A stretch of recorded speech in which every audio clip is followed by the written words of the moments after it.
A man with net worth of 13 lakhs crore, Warren Buffett, could dinner in the world's most luxurious hotel, but then also eat McDonald's cheapest burger and Coke. Bill Gates can buy the entire hotel chain in the world, but stand in normal line to order food from himself. Mark Zuckerberg, richer than Bill Gates, wear the same grey shirt and jeans daily. What's common in three of them? Insane wealth beyond our imagination. Zero show off. They live like they are poor. Then why don't they flex their money and enjoy it? What's the point to earning so much? Author of The Psychology of Money shares the story. In Los Angeles, a young boy named Robert drives a luxurious car, grabbing attention of all people. Months later, he's seen the same guy with the old cheapest car. When he asked, he casually answered with no shame, "I couldn't afford the bank loans, so bank taken it." Lesson: seeing someone with 40 lakhs car only tell one thing: their wealth is decreased by 40 lakhs. They know nothing of investing, stock or wealth building. Spending money to look rich is fastest way to become poor. Real wealth versus fake wealth. Rich people prioritize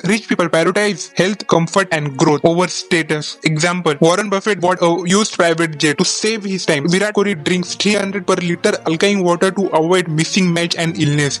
Ronaldo pays his chef millions of dollars to stay healthy and wear simple clothes. Poor middle class mindset: buy iPhone, buy car, afford luxurious lifestyle with loans. Example: imagine it's raining out. Most houses water flow and no saving. Wealthy houses build system to collect filter water and use it for future. Same like money. It will come, but if you save it, you are wealthy. How to build wealth? Respect money. Invest in SIP, stocks and assets. Avoid liabilities, cards, loans and faltu show off. Compounding growth. Let money work for you. Make assets. Money language. Save me today and I save you tomorrow. Respect me today, I respect you tomorrow. Final lessons. The rich people don't show off. They are secure that they are rich. Fake rich, fast poor. They show off. Don't show off. Invest in system, stocks, SIPs, real estate and build assets. Your choice. Impress others with liabilities or build real wealth with assets. To be rich, it is very important to be disciplined. If you aren't disciplined, watch this video. If you think you are disciplined, subscribe and comment your net worth.